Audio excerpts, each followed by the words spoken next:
Today in social studies, you got to see a video about the native Pueblo people, and I wanted to share with you my experience seeing some real Pueblo ruins. The first thing I want to talk to you about is the land. So here are some pictures I took when I was in New Mexico. The Pueblo people lived actually over a very large area. There were some in New Mexico, Colorado, even all the way in El Paso, Texas. But here's New Mexico. The land over there is very rocky. It is like desert, a lot of mountains and hills. And the people out here were very smart and built a lot of their cities or their pueblos on top of mountains and hills. So the first thing I want to show you is me going to the top of this mountain on a cable car. So this was the cable car across from me. I took a picture of them and the worker who was just casually standing on top of this cable car. You can ride this thing up the mountain, and here's the view from the very top. Okay, if you're afraid of heights, then look away. But as you can see, it's such a huge area. Down here, it gets to look a little bit more like desert. But in the mountains, there's so much green and so much life. Here are some tools that the Pueblo people use. These are more decorative or for fun. Like you can see this flute here was actually made out of bird bones. They made necklaces out of turkey bones and grizzly bear teeth. I think that probably collecting the teeth of powerful animals was something that they liked to do, because as you can see, people would collect coyote teeth, wolf teeth, grizzly bear teeth. You can infer that it was probably a big deal if you got some teeth from these powerful animals. It probably said that you were a very good hunter if you could get these type of teeth or eagle claws. And over here to the right you see a little stone man. That was very popular to make. Here is a little model of what the Pueblo city would look like, the little village. Instead of having a bunch of small homes, they typically built really large buildings, and everybody would have different rooms. So a family might share one small room in this big building, sort of like an apartment. And if you look near the front, you see this man coming out of a hole here. This would be a wise person, maybe one of the elders here. This hole, as you learned in the other video, is called a kiva. And the kiva is where they would have rituals for religious rituals, celebrations. If they wanted to celebrate something, they would go down here. The whole little town would come down here.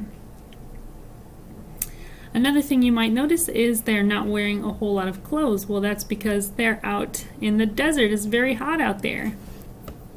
And also you need to think about, back then, people had to make everything by hand. There was no go into Walmart to buy your stuff.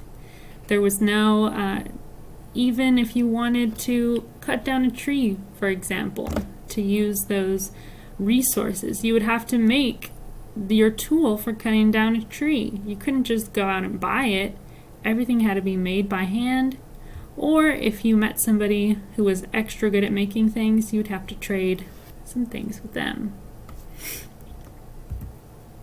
All right, now, here we are. This is me going out into the ruins from these Pueblo people. Nobody lives in there anymore, but they kept these ruins so people can visit and see what it was like to live there. One thing you'll notice is they made everything out of this sort of clay material.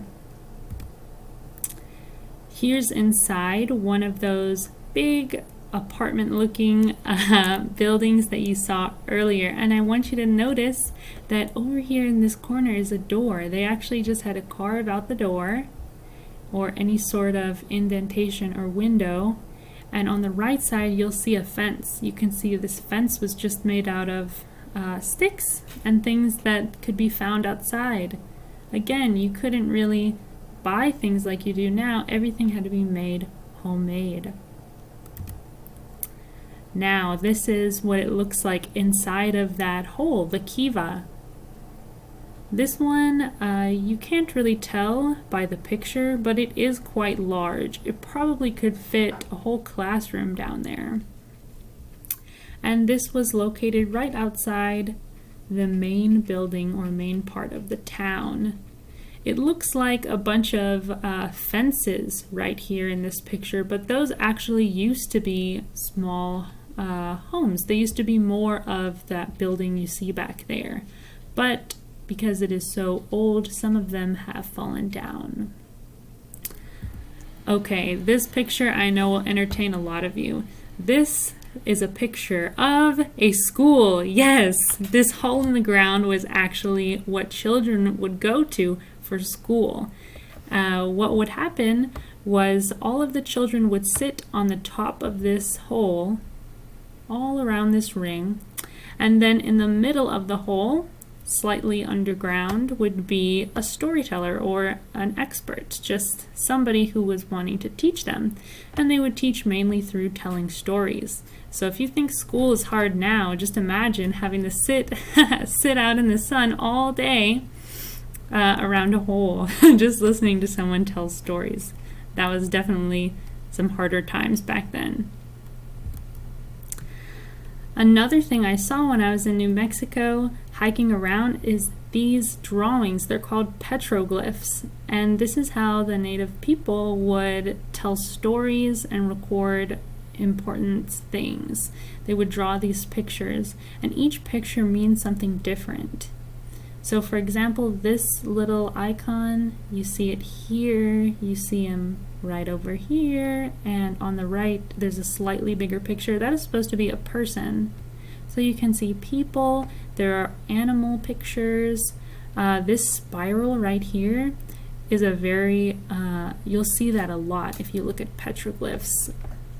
I can't remember exactly what it means. It has to do with the circle of life. Now the last picture I put up here is the city in New Mexico, and you'll notice that the buildings look really familiar, don't they? Don't they look the same as some of the native buildings over here? This is what we mean by our big question this unit, which is how does the environment change the way that you live? People knew even back then that if you're living out here in the desert, there's a lot of this great clay material that you can make things out of. And so even today, people still use this material to build houses out there. So you can see how the things in the past, they still affect how we live today. And that is the big idea for this unit.